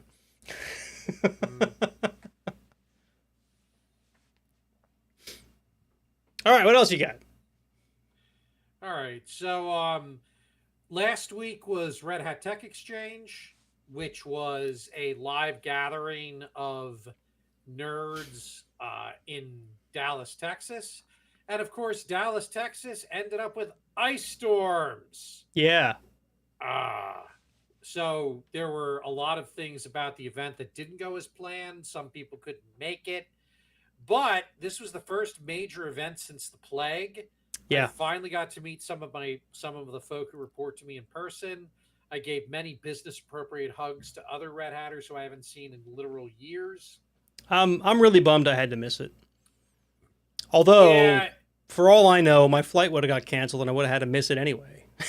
Yeah. So all that to say, it was a great event, and it was neat being at a tech event again. Yeah. After years of the plague. Yeah. So the next thing I'm looking forward to is Summit, which I will probably be at. It's a lot more likely now that I'm not a TAM anymore that I'll be at Summit, but it still isn't a guaranteed thing because they don't send us all just because we're in the business unit. They still choose based on who would bring value, right? Because they don't want the conference to just be a bunch of Red Hatters standing around. Yeah, right. I don't bring value to anything. Oh, I'm teasing. Yeah, so, Summit would be a real heavy lift for me to go. I don't think I'll be able to. I don't think I'll be attending myself. Yeah, I'm hoping to make it this year. So that'll be. I hope you do make it because it's a fun event. In the role that I'm in now, generally, it's almost guaranteed that I'll be presenting something, or at least I'll be at a booth for REL. So the booth for this one, yes. Yeah. So if I do end up going, I'll make sure to mention it on the show, and if any of the listeners are going, stop in and say hi. So, but I'll mention that once we get closer, once I know for sure. Maybe you can bring some Iron Sysadmin swag. I could. Would that be weird, handing out Iron Sysadmin swag at the REL booth? No, not at all. Here, put it under the table. Forgiveness, not permission. Yeah, right? Forgiveness, not permission. Yeah, and the Steam Deck is still so baller. Played a lot of Dwarf Fortress since it dropped in December. Mm-hmm. I've taken a little break from streaming it because I'm trying to realign the time I spend with my wife at night versus, work all day, have dinner, watch a TV show or two, and then I hide myself in a computer game. Trying to rebalance that equation a little bit.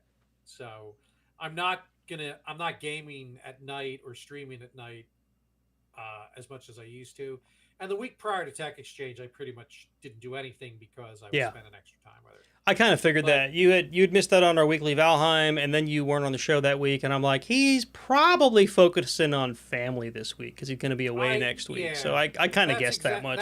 That's what was going on. Yeah, and then but it's all good. Now we've got we cleaned off a chair for me because she likes to like go upstairs to her room, chill out in bed and watch TV. And when I'm in bed, like I want to go to bed. Yeah. When I'm in bed, it's time to go to sleep. Bed or other certain activities, right? But I don't like just lounging in bed. Right. But there's a nice chair in our bedroom that was a laundry rack. Yeah. We cleaned that off. So last night I spent like 2 hours chilling, chatting with her. She was watching TV and I was playing Hogwarts Legacy. Yeah. So that was really fun. See, runs really good on the deck. We're set up so that, my office here, which of course is the same place I'm doing the podcast from, right through that door and right out across the hallway is our master bedroom, right? So if my wife's chilling in the bedroom at night, which is where she usually is, she's sitting there working on one of her crocheting projects or reading or watching some TV. She's literally right across the hallway, so I can still chat with her. She can still get my attention if she needs me, that kind of thing. Nathaniel! Yeah, right. Yeah. So, it works out good that way.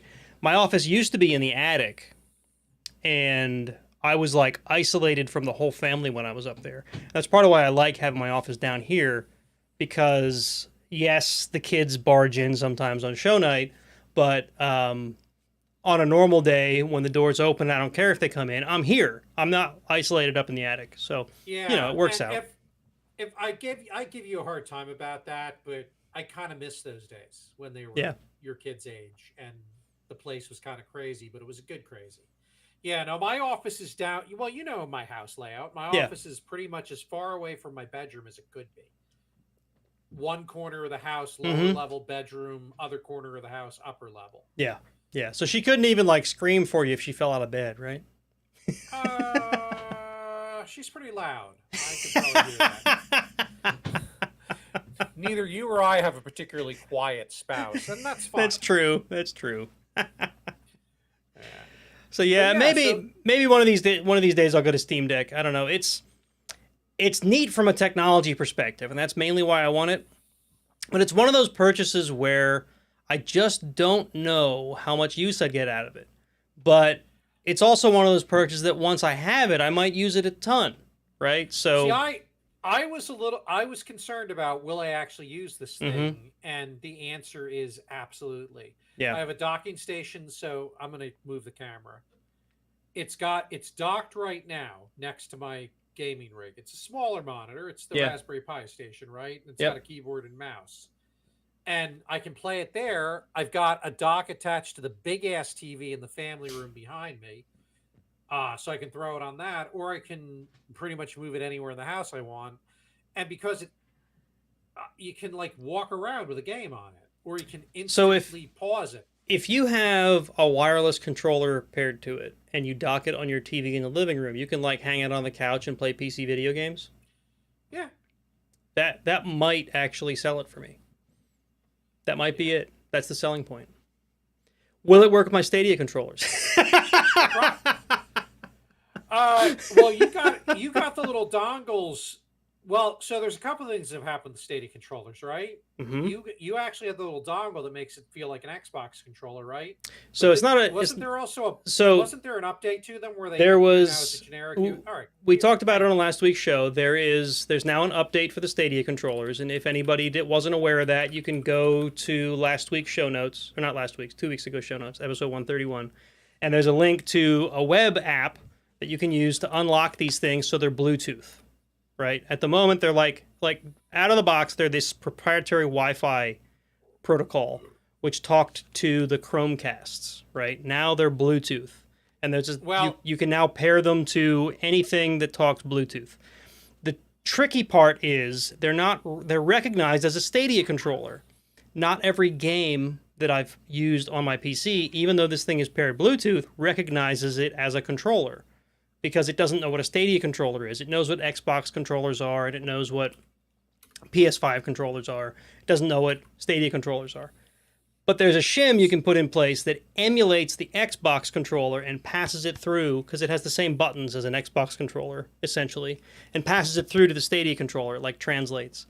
So what I'm worried about is that this will not work on every game on the Steam Deck. Maybe the Steam Deck has something built in to do that emulation. I don't know. Well, so I dropped a Reddit thread in under the Steam Deck topic where the guy is setting the Stadia controller up to the Steam Deck. Oh, cool. And the thing about the Steam Deck is it uses that whole Steam controller interface where you can remap friggin' everything. Okay.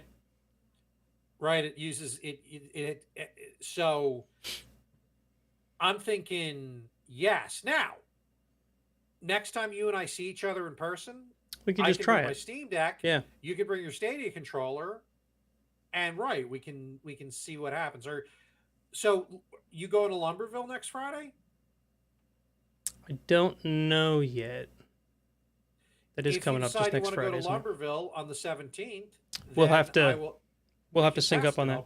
I'll bring the deck with. I'm probably going to bring the deck with me anyway. My wife's still healing from her surgery, and I'm not certain, that. If I want to leave her home yet. But I'll look into it. I'll. So next time you and I get together in real life, we'll test it.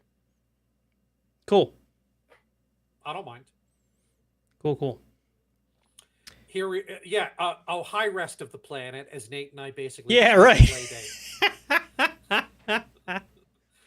All right.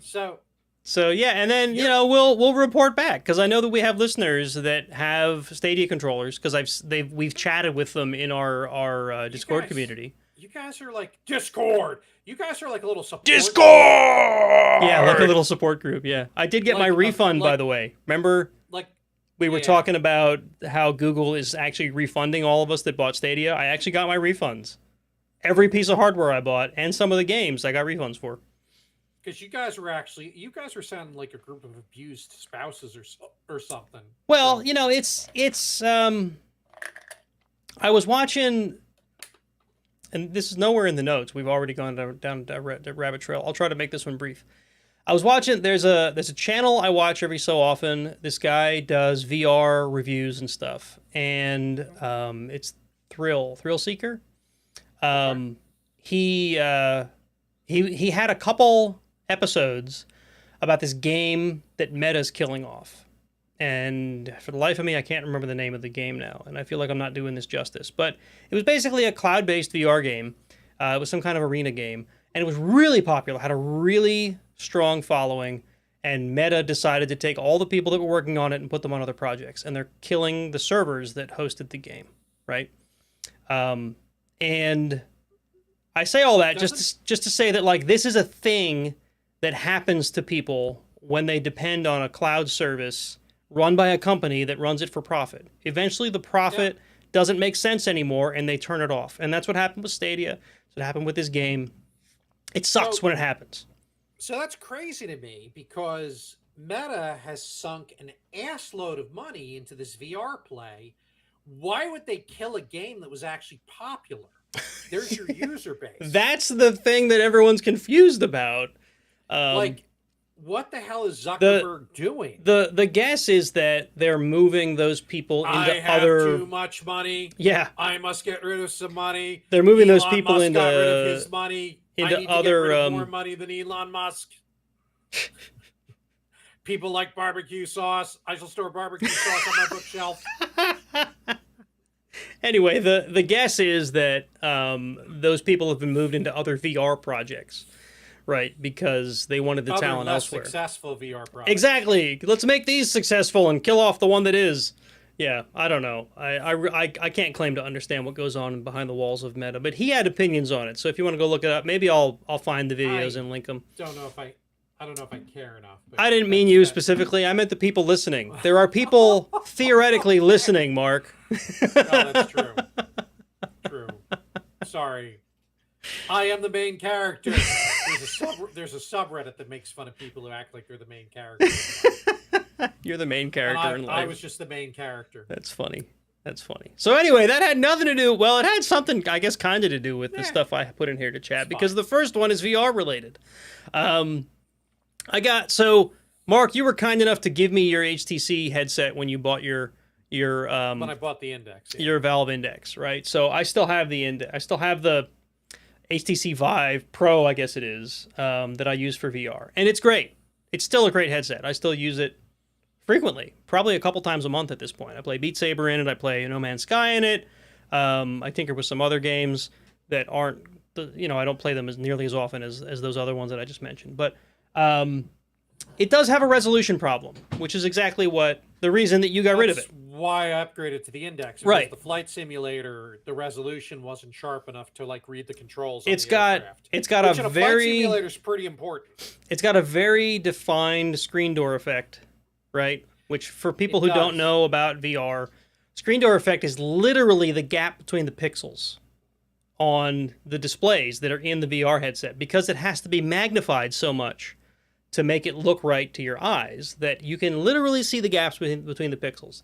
So a display on certain headsets. So a higher DPI display will have less screen door effect. Well, the HTC Vive Pro at this point is like a 5-year-old headset at this point. I don't know how old it was when you when this was released. But I didn't buy it at the beginning of its tech lifespan. Right. So it has a decent screen door effect. I don't mean decent like a good thing. I mean decent like you can definitely see it for anything where you want to look close at. Yeah, I could definitely see the screen door effect on that. The Index, I can't. On top of that, there's a scuff or two on the lenses. I don't know where they came from, if my kids did it, if it came to me that way. I didn't really notice it until after I had it and had it set up and everything. So whatever. I've tried to get rid of the scuffs with like the toothpaste thing. You ever use that on lenses? You use toothpaste to scuff, to buff out scuffs. That helped a little, but didn't quite get rid of them. Anyway, my point is, I've been thinking about getting a new headset, and I've had my eye on the Valve Index, but even the Valve Index is aging a bit. So it is. That's a pop in the PCVR subreddit. That's like the running joke. People asking, should I buy an Index? Right. However, it's still a really good headset, right? Like, it's still one of the best rated headsets on the market. But I've really been keeping my eye out, because I don't exactly have $1,000 to drop right this second. Otherwise, I probably would have bought something already. But, what's my target? What am I going to try to buy? Well, HTC recently announced, and they're up for pre-order already. They're supposed to actually release them within the month of February. The HTC Vive XR Elite. And if you click on the link that's in there to the product page from HTC, it's nice looking. It is amazing looking. It's slimmer than any headset I've seen. It's slimmer than like the Oculus. That's sexy like the LSBLK command. Yes, right. And the really cool thing is that big honking battery pack that's on the back of your head, if you're looking at the product page, that can be taken off and replaced for arms that work similar to like sunglasses that pinch your head instead of go over your ear. And then you have a lightweight headset. Of course, you still have to power it somehow, so you can run like down to your belt or something and have a battery on your belt. It has a hot swappable battery, right? You can take that battery off and pop a new one on, because there's some battery life within the headset. It uses pancake screens, I think they call it, pancake lenses, which of course makes the whole headset slimmer and more lightweight, right? I have to look up the resolution on it because I didn't dig that out before the show tonight. But I believe it's obviously better than the HTC Vive that I have now. I don't know how it compares to the Valve Index. The thing I've been waiting for is there's rumors that Valve is releasing a new headset that's going to take the success of the Valve Index and combine it with the technology that's in the Steam Deck and give us a PCVR similar wireless headset, which would be amazing. But that's essentially what the HTC Vive XR is. It's a self-contained unit. Wireless, can be used wireless, similar to like the Quest devices. But it's more powerful than the Quest. It's got better resolution, I believe, than the Quest. And of course, it's newer technology. And it has this really kick-ass pass-through technology. The Quest has this. You can see what's outside of the headset via a camera that passes through to your eyes. But the technology I saw in the tech demos and stuff for the HTC Vive XR is better than anything I've seen on the market yet. Like, the example that they were using in the one review I watched is you can pull out your phone. You may have to make the text a little bit bigger, but you can actually read and use your phone. They had the guy pick up a book, a novel, and read the novel through the headset, right? That's how good the pass-through is. Which I don't know how much of a big deal that is for me. I don't imagine myself walking down the street wearing my my VR headset for augmented reality. But it's neat technology, right?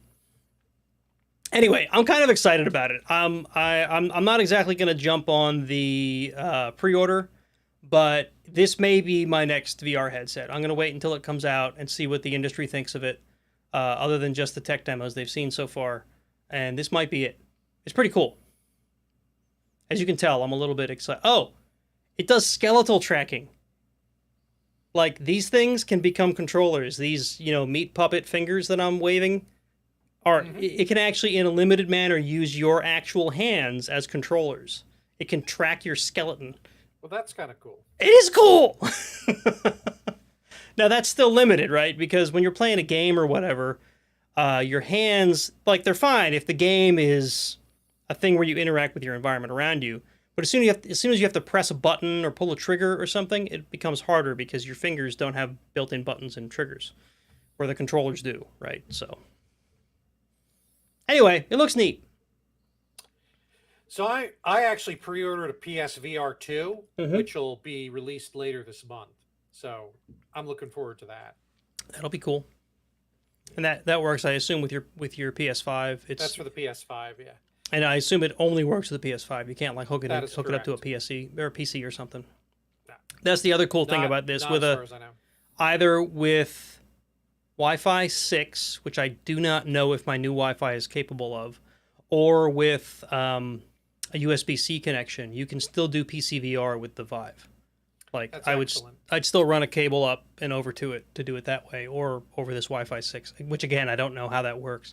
I don't know if it's if my PC just has to have a Wi-Fi adapter in it, and then this has a Wi-Fi adapter, and they do point-to-point, or if it uses my Wi-Fi in the house.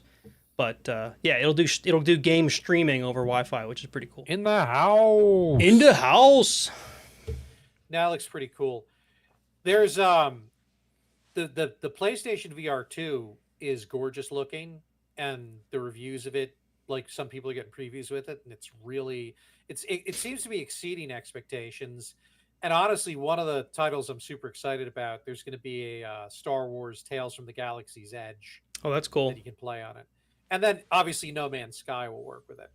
Oh, I didn't include it, but our good friend Eric, the IT guy, has been talking about a Savage Worlds module he found that is based on Star Wars. Now, what is Savage Worlds? Savage Worlds is a pen and paper RPG system similar to Dungeons & Dragons. It's actually a really quick playing and easy to learn rule set. I played it a couple years ago with the folks I used to play with at the college. Gotcha. It's fun. Savage Worlds is fun. And I keep meaning to look it up, and I haven't looked it up yet because I may buy that and we may play that because my wife's a big Star Wars fan. I think that might be a great way to get her a little more involved in pen and paper games that I like so much. I think you're right. So. Cool. Anyway, the other thing, and this will hopefully be briefer, because I said we were going to be brief, and then I went into that whole tangent about the Vive. Oh, good. Beat Saber. Beat Saber could be VR's killer app, by the way. Yeah, like, anybody who has VR probably has Beat Saber, or has at least played it or seen it at some point. If you look up VR, you probably find Beat Saber. It's VR's fun. Killer app. It's fun. You're dancing with lightsabers. Yeah, how friggin' Even if you are a casual, like, I have really terrible reflexes, you can play Beat Saber on the easiest setting, and it's still fun to play. You still and you feel epic when you pull stuff off. Yeah. I've been doing, just as like a fun little side project thing, every now and then, my daughter and maybe one of her friends or two of our kids and myself will have like a Beat Saber challenge. Well, where we will record ourselves going through the same level, and then we'll play it back on a YouTube video, and we have a little channel that we've been sharing those things on, which of course are difficult for YouTube because the music is all copyrighted. So if the channel ever blew up, we couldn't monetize this stuff. But whatever, I don't really care about that at this point. We're just having fun. Monetization is not always the end all be all. It really isn't. We're doing it for fun. But I used the same technology that I used to record it to do a video of me. So all this, I'm burying the lead here. I found a tool. So there's songs I wanted to play in Beat Saber that I couldn't find. Even if you do custom tracks, there's a whole community of people doing custom tracks for Beat Saber. There's certain songs I just couldn't find. So I wanted to figure out, how do I do this? One way is you put your song into the Beat Saber editor and make a level, and that is tedious as hell. could you imagine putting all those boxes on to the beat? It sucks. So I never did it because it sucks. I found a tool that uses an AI to analyze the song and makes a level, right? And I linked it. It's called Beat Sage. Maybe there's others out there, but this is the one I found. The only one I found that actually seemed to work. There's one that you can run locally, but even in their own notes, they say this thing barely works. So Beat Sage actually works. But I made a couple levels with Beat Sage. One of them is the song I use for the theme for this very podcast. And I recorded myself doing that. That's the first link I put underneath where I said tinkering with AI-generated Beat Saber levels. So try Tachyon's Digital MK2, which is the name of the song I use for the intro music, the transition music, and the close music. If you ever wanted to hear the whole song, you can go watch that video and watch me play Beat Saber to it. And Mark's watching it. I can hear it. That is epic. Isn't it cool? What's with your little Naruto-looking character? What's the one? I think I was using Cloud from the Final Fantasy Looks series. Like Final Fantasy. Yeah, Final Fantasy 7. And there's a mod we put into Beat Saber so you can do third person. And if you do third person, of course, you need an avatar. So I downloaded a bunch of 3D models for avatars. And if you look at it, I would think third person would feel confusing in that. No, you don't play third person. The camera records third person. Oh. So like displayed on your screen on your computer is a third person view, and you can capture that with OBS. In your goggles is still first person. Yeah, you couldn't. I don't think you could play Beat Saber third person. That would suck. That is amazing. So yeah, it's fun. But yeah, I did that. The levels that come out of it are decent. That one came out pretty good, but I had to put the skill level all the way up to expert to make it even kind of fast-paced and challenging. That's not me boasting that I'm this awesome Beat Saber player. I usually play on like normal to hard. It's just that the AI didn't do a great job of matching up. Conservative? Yeah, I think that's it. Some songs I put in there, like one I put in, it had no boxes. All it had was a couple walls and bombs, and there were no boxes to hit. So obviously the AI totally screwed up on that one. Yeah. A couple I've put in came out awesome. I mean, just like outright great. So, it's hit or miss, right? Some of them are great, some of them are not so great. But I have been able to take a couple songs that I really wanted to play in Beat Saber and put them into Beat Saber. And now my kids have this like totally renewed interest in like, oh, how about this song? How about that song? It's never going to end. Which is not a bad thing because it's actually you're secretly making them exercise. Right. Exactly. So you can plug in that secret, but it's you can plug in a URL to a YouTube video that contains a song you want. You can plug in a URL to a SoundCloud instance or whatever of the song you want, or you can literally just upload an MP3 if you have it. So, but yeah, it'll generate a file and give it to you. There's extra options if you become a patron, but to be honest, I was using it free and it worked just fine. So, yeah, it was pretty neat. So if you have Beat Saber songs you want to play, or you have songs you want to play in Beat Saber, check out Beat Sage. Pretty cool. Sounds good. And I think that's all the chat we had for today. We could go to the news now. Yeah, let's start the news and maybe we can end at a decent time tonight. All right, let's go.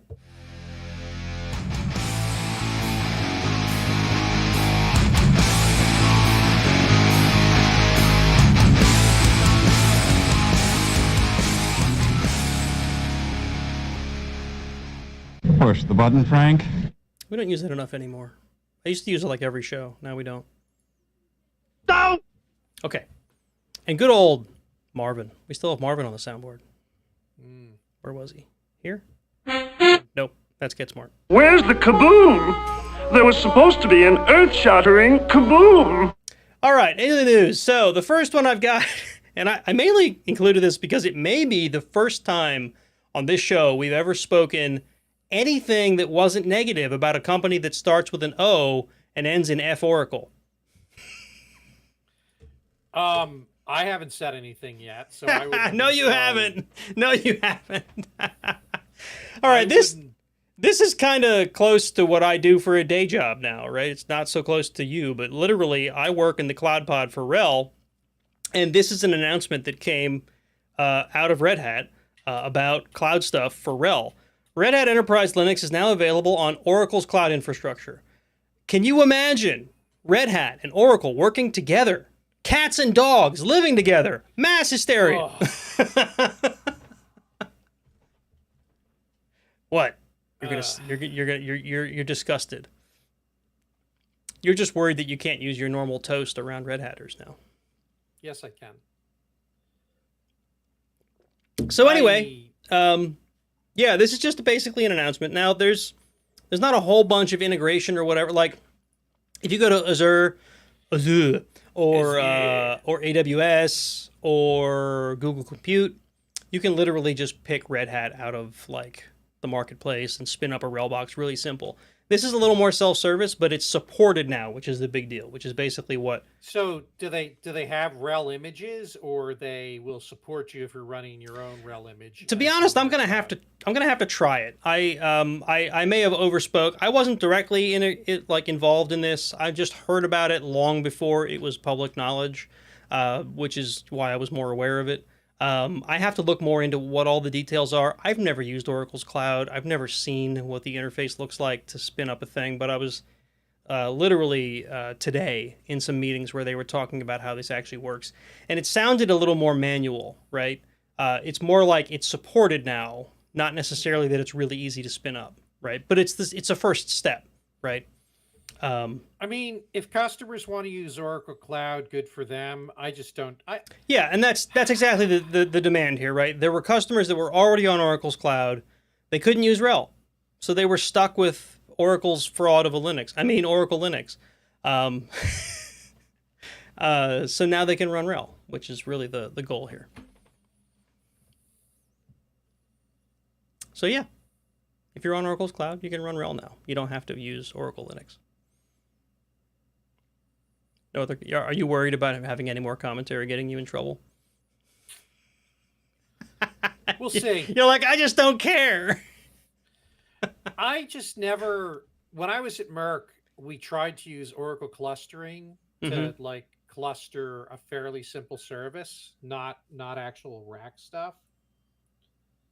And I was just I was not impressed with the support that I did not get.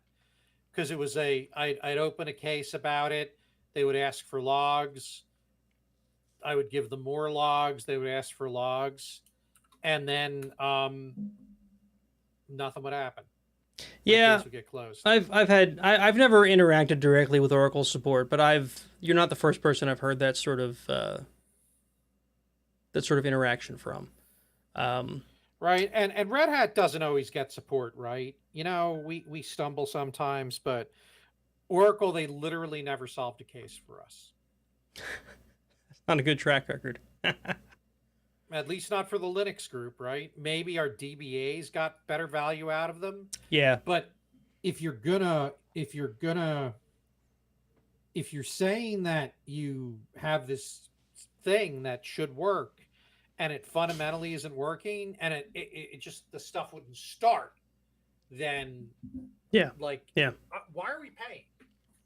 Yeah, I mean, I gotta be honest, and this is me, right? This isn't RHEL BU Nate. This is just Nate talking about Oracle and Oracle Linux. The whole concept of Oracle getting into Linux always felt like just another way to separate people from their money, right? Like, it wasn't really about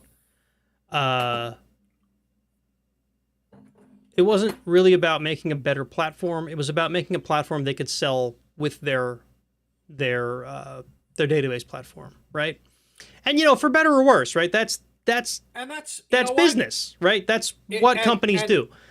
But and Oracle Linux is based off of RHEL, which is open source, so they're fully within their right to do that. That's working as intended. Yes, but there's if you're a database company, or, you know, if that's your bread and butter, and I know Oracle does more than just database, but that's really what they're known for. That's their big thing. That's their big seller. Overextending yourself into the operating system market, is that a good move from like a supportability and customer service perspective, right? Did they ever really have the expertise? And again, I've never worked with their Linux support. Maybe you just had a couple of bad instances. Maybe there were some really good folks there. I don't know. But that was the impression I always got of Oracle's Linux. So, I don't know. Not that this announcement changes any of that. It's just that this is just kind of me. Like our Oracle database guy, when I was at the college, it was like Oracle came to him with like this golden basket and said, you can have the basket if you switch to Oracle Linux. You know what I mean? And then he came to me and said, we have to run Oracle Linux. And I'm like, the platforms are basically interchangeable. Why would I switch? Why would I build an Oracle box, an Oracle Linux box that doesn't work with any of our existing management tool chain, just because they told you to do it, right? Anyway, I've gone off on kind of a tangent there. My point is, I don't necessarily hate Oracle for the fact that they have a database and that it is one of the probably most widely used databases in their niche.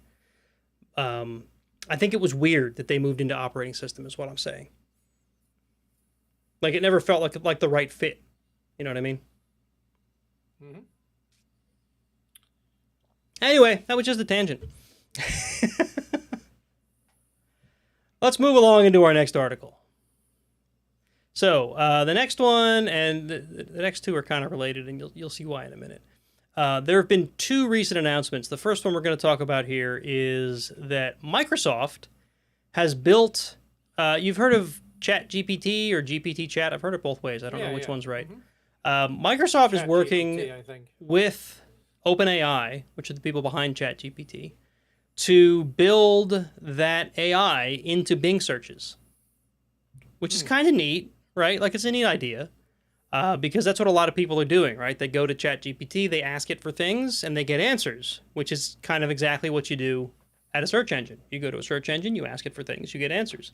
Those answers might be like, I'm looking for pillows for my bed. Here's Amazon links to pillows. Right? And ChatGPT might be more like, can you help me solve world hunger? And try to see what you got back. But the basic workflow is the same. So this kind of makes sense. This particular article is from CNN Business. The title is, I tried Microsoft's new AI-powered Bing. Here's what it's like. And to summarize for you, basically he goes into, by Claire Duffy. Basically, she goes into some of the results that she got while searching with Bing, powered by this AI. And she said that the responses were kind of unpredictable, right? Like she'd search for a thing, and then she'd search for the same thing again, and she'd get a different answer, which seems like a bad move for a search engine. Search engine should get you the answer. Maybe some consistency is right. Would be expected. However, it's an AI, right? If you ask me a question and I give you an answer, and then you wait, I don't know, my brain maybe remembers if you ask me the same thing immediately. But if you wait a little while and ask me the same question again, I may give you a different answer because you asked me a thing. I don't go back to, oh, Mark asked me that same thing 3 weeks ago. I better give him the exact same answer. I give you the thing that comes to mind, right? And that's what the AI is doing. Now, that's not exactly, right? It doesn't really have a mind, although that's the point. Artificial intelligence is supposed to have a mind. So if you think about it, it's actually mimicking what a brain does. You ask me a thing, I give you the answer that comes to mind. You ask me it again, I'll give you the thing that comes to mind. If I completely forget that I ever answered it for you before, right? So that's kind of what it's doing. This is kind of what I would expect from an AI, is what I'm getting at, right? Does that mean that this is a good or bad idea? I don't know, right? But the AI stuff amuses me when it's described as it is sometimes confidently wrong. In other words, it's like Reddit. Yeah. You know, people on Reddit will say things with such confidence and be so wrong. Mm-hmm. For instance, anytime on any Linux forum somebody talks about how IBM has done this, that, and the other thing about Red Hat, and I'm like, No, None of that happened. That's absolutely not true at all. But it's not worth trying to argue it because no one's going to listen. Right. So anyway, this was recently announced from Microsoft. I don't know that it's live, that you can just go do it at this point, but there must be some way to get in there and do it. Otherwise, they just had some kind of... I didn't read about how she got access to this thing. If there's a way you can go do it or not. I think there's like a open, or there's like, it's like a beta test and you can apply to try it out right now. So, if you're curious about that sort of thing, then go ahead and do it. But yeah, I don't really have time, but that's cool. Again, for everyone else in the audience, Mark, you are not the... There I go again. I am the main character. I gotta stop doing that. One thing we've shown... Maybe I'm a particularly dumb AI. One thing we've shown on this show is that Mark is apparently self-centered. And the main character... I have flaws. That might be one of them. You know what? Aren't we all the main character from our own point of view, though? We are. Of course we are. But as a podcast co-host, I should really get out of that mindset. All right, so into the next article, and this is from the Financial Times, although there are a billion articles about this exact same thing. I just picked one. It's a nice background. I like the tan. Yeah, it's very nice tan background. Very, very unusual. Usually they're just very white. Soothing. Yeah, tan. It's like fine paper. Yeah, I like it. Alphabet shares fall sharply after Google's AI chatbot debut stumbles. And so was this the RoboCop boardroom type of situation? Not quite. No one was gunned. Nobody was gunned to death in a boardroom. Although that would definitely hurt their stocks, don't you think? Right. Google search killed a man. Yeah. It was the carpet. It was too thick. I couldn't hear the gun drop.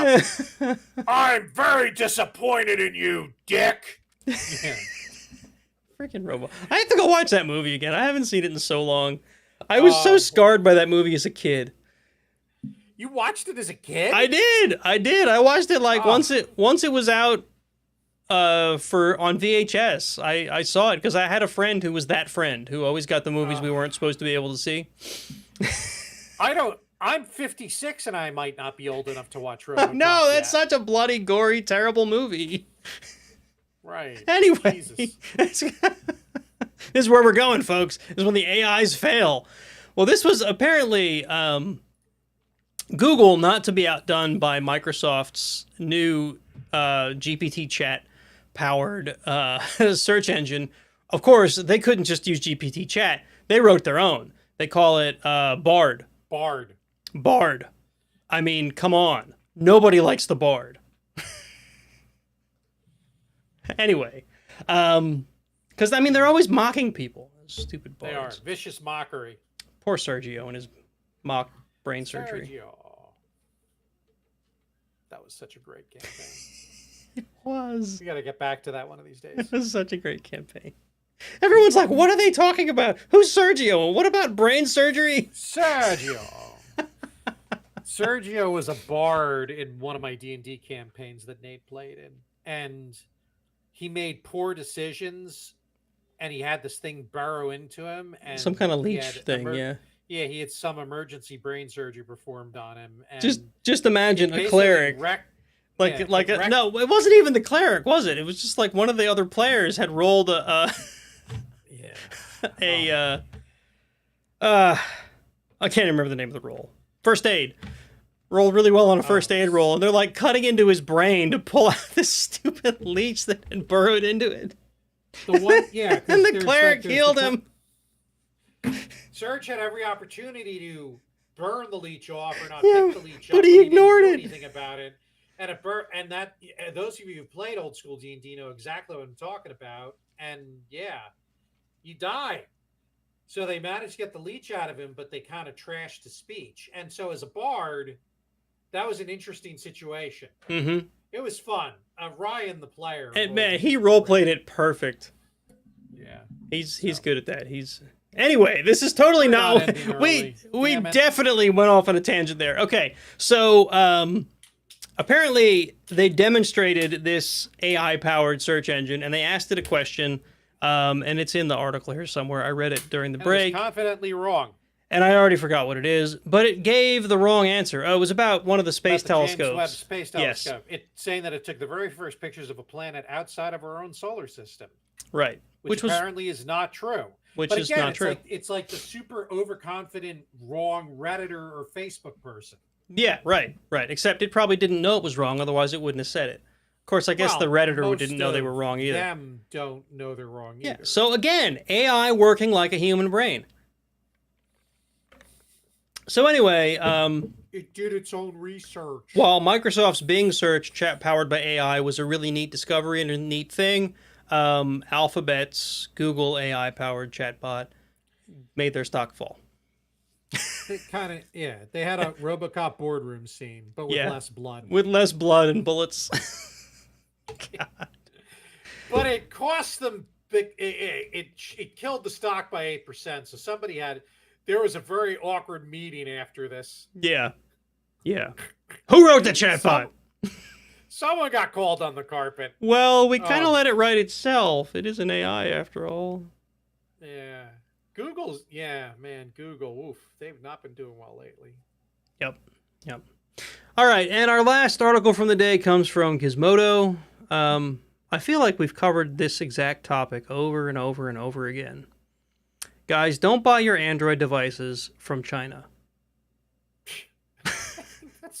That's just common freaking sense. I know, but when I read the vendors affected here, people are going to recognize them as like phones that open source zealots and people who unlock cell phones in the US are using right now. I don't know if those are also ridden with malware, but top Android phones from China are packed with spyware, research finds. Now, I didn't dig into like where this spyware resides. Is it just like apps that are installed within the operating system, and if you wipe these things, it's gone, or if it's actually chip-level malware spyware? But companies like StopMe, maybe you've never heard of them, but maybe some of the listeners might, because remember, Mark, you're not the main character here. And I'm an Apple user, so irrelevant. Phone manufacturers like, I think I'm pronouncing this right, Xiaomi? I don't know. OnePlus and Oppo. You pronounced that right. OnePlus, yeah, that one's easy. You nailed that one perfectly. If you've ever spent any time in the Android modding community or the Android unlocking community, these names will sound familiar, right? OnePlus and Oppo specifically. Those were like really big names the last time I was in this scene. Obviously, I'm on iPhone now. I'm not running Android anymore, so I haven't really been there in a while. Maybe people have moved on from these. But, they're apparently riddled with spyware, which is not a good thing. Not good at all. So if anybody's surprised. Right. I included this mainly because it's kind of a theme on this show. We report on stuff like this. No, it's definitely right in our swim lane, this whole security thing. Yeah, so... Don't buy your cell phone from China. So check out the article. It could also be that these phones, when they're exported to the U.S., aren't quite as spyware-ridden. It does say... Aren't quite as... Yeah, right. However, I mean, didn't we just have a Chinese spy balloon floating over the country? We did. I guess they didn't get enough from their Android devices they sold us, so they needed to send a balloon. The balloon is backup. Yeah, the balloon came in as backup. So, yeah. However, we don't have an article about the Chinese spy balloon. I guess it's not IT related enough. I really wasn't following it too closely. Yeah. It's been a busy week. Other than the jokes I'm seeing online. Right. Some glorious memes. Yeah. All right, and that's our news for tonight. Did you have anything else to add, Mark? Because, No, those were all fine news articles, and I feel like I got some good quips and observations in. And so, yeah. Yep. All right, so, I think we're going to call it a night for tonight, folks. I got to watch RoboCop again. I know, right? I'm going to have to go find RoboCop. Where can I even stream RoboCop? It's got to be available on one of those free streaming services somewhere by now. I would think so. I'll have to find it. I might just be bougie and buy it on Amazon Prime. Right. So, all right, folks, I think that's it for the show tonight. If you watch this live, thanks for watching. If you want to watch us live, you should check us out on YouTube or Twitch, or if I can never get it working right again, Owncast. maybe don't check us out there because I don't know why it's not working. But links for those are in the. This is working fantastic. There's no reason to complicate it now with the new thing. It's neat. I want it neat. It's a neat thing. Okay. It's a neat thing. Like, this isn't kind of neat already? It could be neater. Okay. There. Anyway, Twitch and YouTube are the best places to find us. You can also find us on Facebook, although that's not working either for some reason. I have to relink my account. But I don't think anybody ever actually watched on Facebook anyway, so whatever. Have we ever had a single person ever watch us on Facebook? I don't know, because the chat doesn't go anywhere that I can see. So maybe there is some loyal viewer that's like, why don't they ever respond to me on Facebook? I keep chatting and no one replies. I doubt it. I don't think anybody's looking at us on Facebook. Maybe we should stream to LinkedIn. LinkedIn is so full of themselves. I saw the funniest meme. It said, LinkedIn is like, what was it? LinkedIn is like an adult dating site in reverse. It's where the hot girls reach out to the nerds and the nerds don't respond.